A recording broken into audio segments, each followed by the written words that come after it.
Hello there and welcome to Dateline Abuja. I am Kayla Megwa. The reality of our country is that we have a massive deficit in infrastructure. And for people who cannot leave the country, they flock to the urban areas to eke out a living for themselves. Yes, as we like to say in Nigeria, the hustle is real. Now, this massive influx of people into urban areas, such as the nation's capital, puts an undue pressure on the infrastructure of a city that was built to cater for a minimal number of people, 3.2 million to be exact. Housing is a huge problem in the nation's capital, and unfortunately, it's getting worse. Forget the city center. The suburbs are bursting at the seams, with housing deficit hitting 1.7 million people, according to the FCDA. Our feature story gives an insight into the scope of the problem.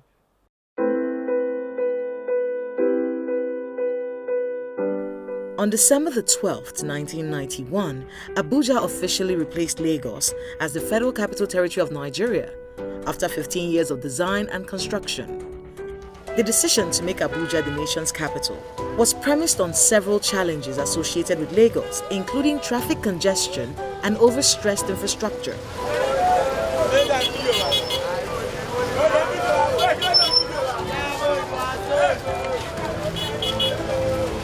The Abuja Master Plan was developed to avoid these challenges, so the plan envisaged a population of 3.2 million residents. However, the population of the city has exploded even before its development is completed. From a population of 387,671 in 1991, the 2006 National Census recorded 1.4 million persons in the nation's capital. 10 years later, the figure was estimated at 2,591,000, according to the United Nations estimate. The UN figure projects the 2020 figure to hit 3,278,000, and it is expected to surpass the 5 million mark by 2030.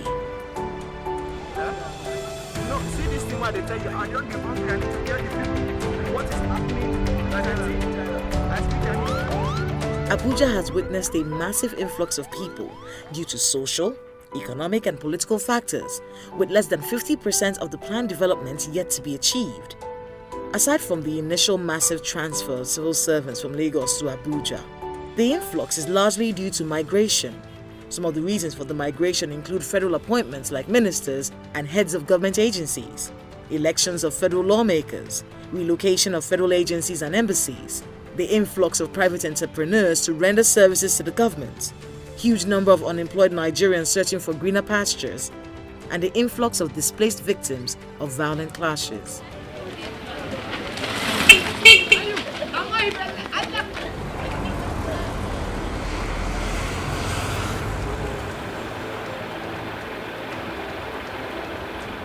Abuja is known for her expensive estates, and there are so many of them. According to the Abuja Development Control, there are over 3,000 housing estates in the nation's capital.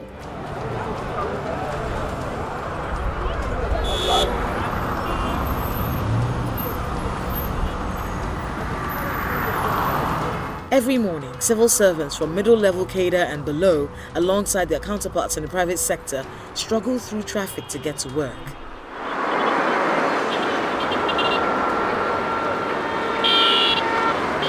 The reason is, getting decent accommodation within the city is beyond their means.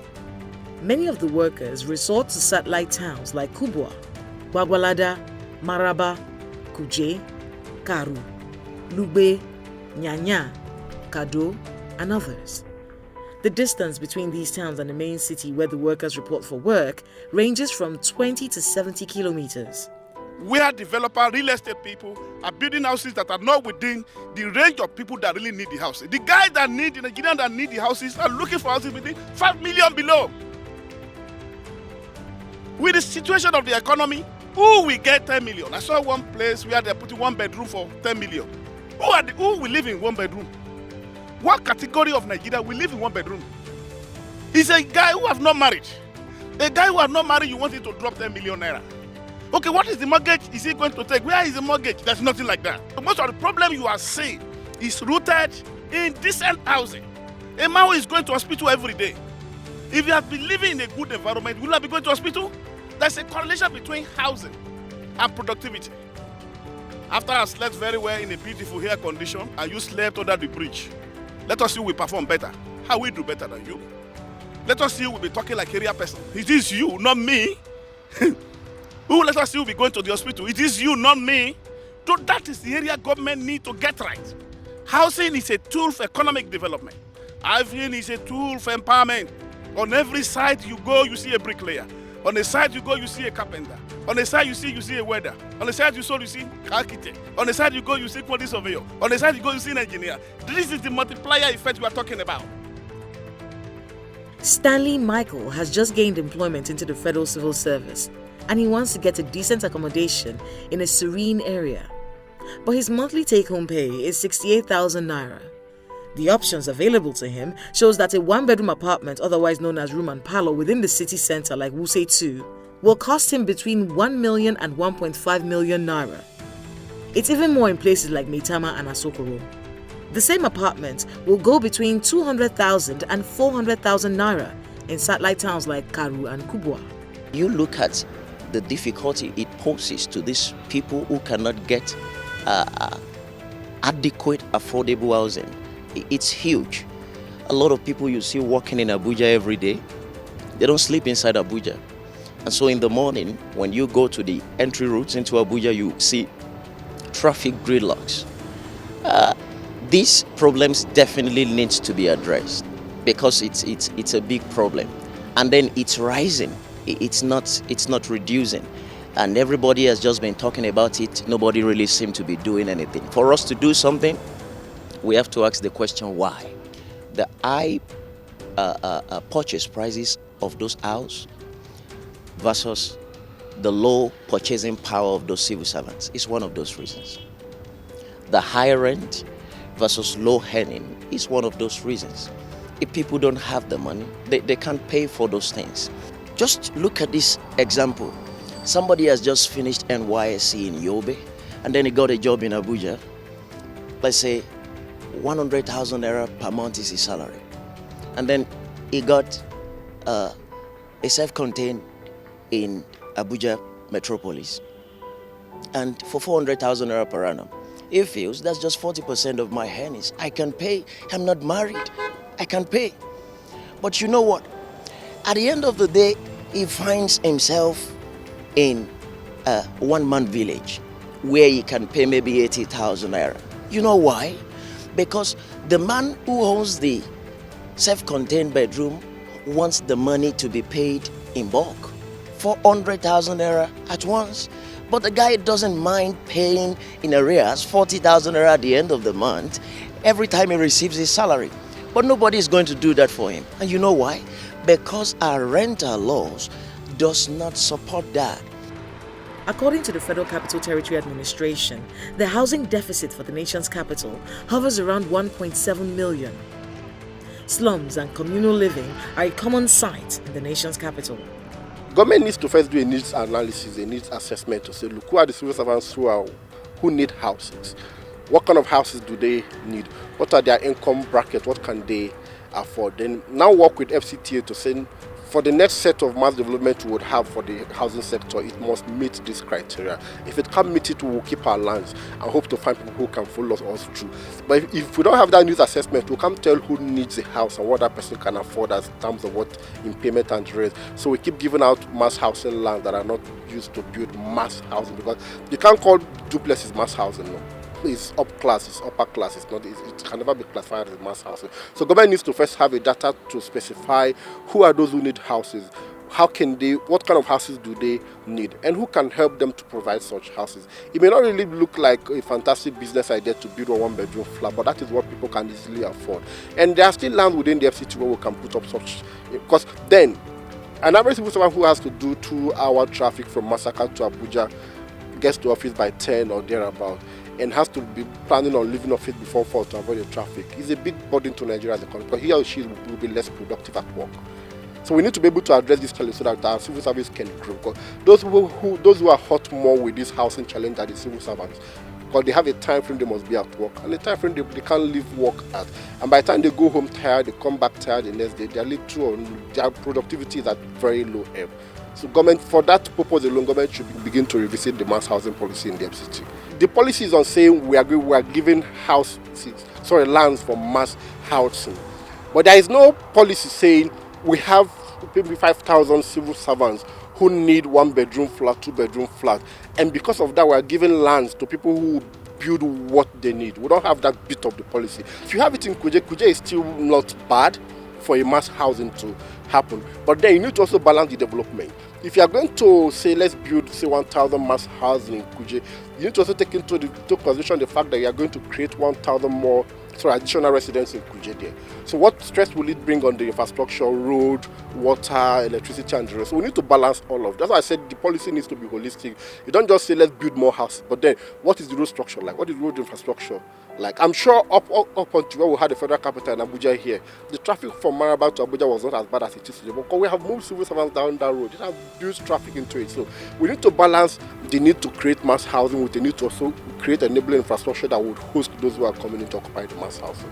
The policies say we are going to carve out land for mass housing, but then what is to be built is not based on evidence on what is in need, what is in demand. That's a clear challenge. We are giving out land to say, go and build mass housing. There are places you go, you'll find 2-bedroom flats in the land, but then there are civil servant who wants to buy a house, wants to buy something he or she can pay for. So the policy needs to be balanced between what the demand is and what the investors want to do. If investors come and want to build something that will not meet the demand, then we shouldn't be giving them the land, because they will build and it can't be taken up by the civil servant. So we need to go back and do the two leg of it. What is the demand and what supply are the investors willing to give? The Department of Development Control has identified at least 600 unoccupied buildings, most of them located within the city center like Gwarimpa, Wuse, Garki, Maitama, Asokoro, and Apo. We try to avoid as much as possible the cases of litigation. We've had series of meetings with the owners of these houses or their representatives, but then they'll bring the idea of the buoyancy of the economy. And then as much as possible, we try to see, okay, what is the best way out of this problem? Because yes, there is this issue of social miscreants that try to hide in some of these uncompleted or unoccupied buildings. So of recent, we are thinking and we are proposing to the Federal Executive Council if they can come in and acquire some of these properties, and then maybe as a way of solving the housing deficit of the country, giving it out to staff and other Nigerians. While the FCT authorities are making moves to take over the properties, the Independent Corrupt Practices and Other Related Offences Commission is initiating investigation into the ownership of these unoccupied houses in the city.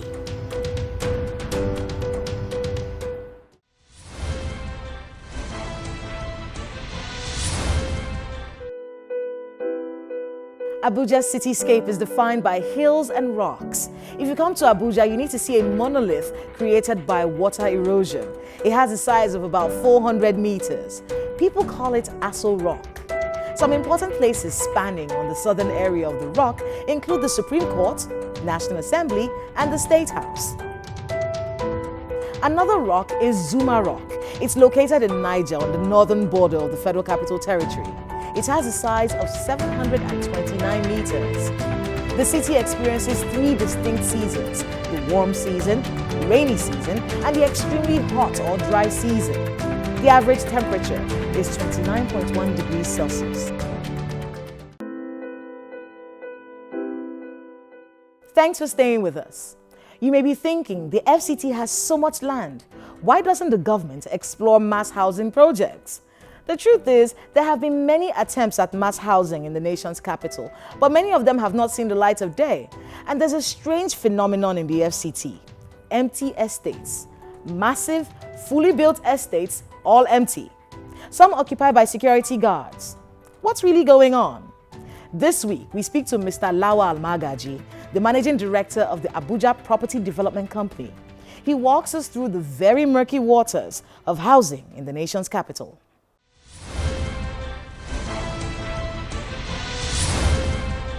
Thank you so much, Mr. Magaji, for speaking with us. Thank you. How long have you been doing this job? Well, I joined Abuja Property Development Company right from Abuja Investment in 2004. That's about 16 years now. But as the acting MD, just about a year now. How has it been? Well, it has been tough. As I said, just a year now, and probably out of 12 months in 1 year, you take about 4 or 5 months of lockdown and COVID and so on. It has been really tough. Property management is actually one of the biggest challenges that we face in the nation's capital. Could you walk us through some of the challenges you face at your job? There are lots of challenges. One of the famous challenges is in the area of housing. You're building houses, infrastructures are not there. Once you get land allocated to you, there are lots of challenges in terms of encumbrances that you have to take care of. You have to pay compensation, you have to take care of even some primary infrastructures. It's really difficult. It's not really. Now, the evolution of Abuja as the nation's capital has the population constantly rising. And this also affecting, the rise in market value. This is a fact that we have to live with here. Well, despite the presence of land across the federal capital, why is housing such a challenge in Abuja? Well, so many reasons. One of them, as I said, is the issue of infrastructure. Government over time has not been able to provide infrastructure. But you don't blame government because of competing needs. The resources keep depleting. That is what government is for, to be able to create a balance even when there are competing needs. Yes. But it's not really easy. But they are doing their bit. But one other thing is to do more of PPPs, that is public-private partnership, even in the provision of the infrastructure. An attempt was made by the previous administration, and I think they are still looking at it and trying to make some adjustments. That is the land swap that was done, is to get some private sectors to provide the infrastructures, and then you'll be able to build houses. So that's one of the method by which you can get the private sector to assist by providing infrastructure. So infrastructure has been a major challenge. Are you saying that if the private sector partners with the government in providing basic infrastructure like roads and whatnot, this would help the housing problem? How? Yes, it will, because now you see some of those areas where those buildings have cropped up without infrastructure, those houses later become slums. Because if you don't have infrastructure, it will not be easy to have good houses, you understand, for people to live. So within no time, those houses will deteriorate, and then you will see slums coming up instead of having good communities. So those are some of the problems. But if the infrastructures are there, then you would have solved part of the problem. Well, you mentioned one of the solutions to the housing problem being, private partnership, private companies partnering with the government to ensure that, infrastructure is provided. What other solutions do you have for the housing problem in the FCT? Well, another issue is to see that this one is not really particular about FCT, it's about the whole country, to see that government has provided funds to banks and make those funds available for construction purposes. Construction has a multiplier effect in every economy. It grows the GDP. It has a multiplier effect. Construction starting from when you clear the site, you have food vendors coming around, it creates a lot of jobs. So you're talking about mass housing? Yes. It creates a lot of jobs, and then you have suppliers coming, and you have artisans and so many other people that come, apart from the indirect employment it generates. So there should be heavy investment in construction. When you invest heavily, you'll be able to create economic activities that will be helpful to the government, and that will create jobs and reduce issues of insecurity and so many other things. So government need to really pump money into construction, especially into housing. We still continue to talk about the housing deficit. It has been there, but what effort are we making? We need to have a deliberate and concerted effort to see that we reduce that deficit. And that deficit it has to be defined. Are we talking about houses that are not available, or are we factoring houses that are not habitable as well? We have slums. Do we consider those as houses, or is part of the deficit? We have to come up and really define those things and see how we even do urban renewal program, uplift some of these houses, providing infrastructures, and now they become habitable houses. Let's talk about the deficit itself. The figure is massive, 1.7 million. 1.7 million housing deficit in the FCT, and then there are several houses that are not occupied. You and I know that this is a question many people from the FCT are probably thinking, yes, we've seen this. This is happening all over the place. They are legendary ones. I'm not going to name names, even though I really want to. But there are many unoccupied houses in the nation's capital, all over the place. And we're talking about even estates. Estates all over the nation's capital that are empty. What's the story? What causes this? One, issue of infrastructure. Probably infrastructure is not there. They've not done the internal infrastructure. Secondly, that estate in Jai has internal infrastructure. Yes. Well, some people may just want to build. There's this issue of laundering, of course, which we all know about. You understand? Some people probably, they have the money, they want to just keep it somewhere. Are you saying that there are people who build estates as a means of laundering money in the FCT? Not really FCT. It can happen anywhere. You understand? People want to put in money, and real estate is a place where you can put money. But one thing that needs to be done is the government that has to come with a robust tax system to ensure that those empty houses are taxed heavily. Yes, once those houses are taxed heavily, you will not continue to see empty houses. Even the Shylock landlords that continue to increase the rent of houses, you understand? If you tax them, they know that, yes, if this house continues to be empty without anybody in it, they have to pay tax. They have to find a way of getting people to move into those houses. So this is one solution. Why are houses within the city center difficult to afford? In terms of rent and acquisition. The city center is very, very difficult to get a house there. Why is this the problem? Well, Abuja as the federal capital city, you understand, all over the world, the major cities, you know, the cost of living in those areas is pretty high. So the best thing is to open up the area councils, to open up the fringes around the city and build houses where it will be, where people can afford. And now the light rail is coming, and then if you have different modal transportation system, it will help in the long run. Now I know that there's a plan to build houses along the rail corridors. If you have those houses, it will be able to afford people the opportunity to commute from wherever they live to the city center. You don't have to live in the city center.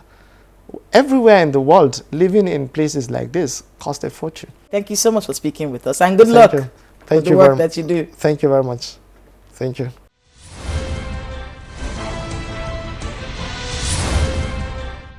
Does everyone have to live in Abuja? Maybe not. But everyone has the right to pursue a better life and can migrate to do so if they please. Nigeria has 36 states outside the FCT. If everyone is moving to Abuja and Lagos, we have to wonder what is going on in those other states. Well, that's Dateline Abuja for today. But before we leave, we have a few messages from our viewers from the previous episode on abandoned infrastructure in Abuja. Amuda Oyewale writes us from Abuja and says, government projects in Nigeria are bound to be abandoned as long as there is no accountability and responsibility from the executing MDAs. Until when project owners are held accountable for such abandonment, projects completion and commissioning will continue to be a mirage. Folashade Adekpoju also writes us from Abuja, and she says, thank you, Kayla, for drawing the attention of stakeholders to the abandoned National Library building. Please send me the Twitter handle of Dateline Abuja. Let me follow you. Thank you, Folashade. We are on Twitter at Dateline Abuja. Thank you for your messages. We would love to hear from more of you through our social media handles on your screen. Remember, let us know the happenings in your neighborhood. Thank you for watching. I'm Kayla Megwa. See you next time.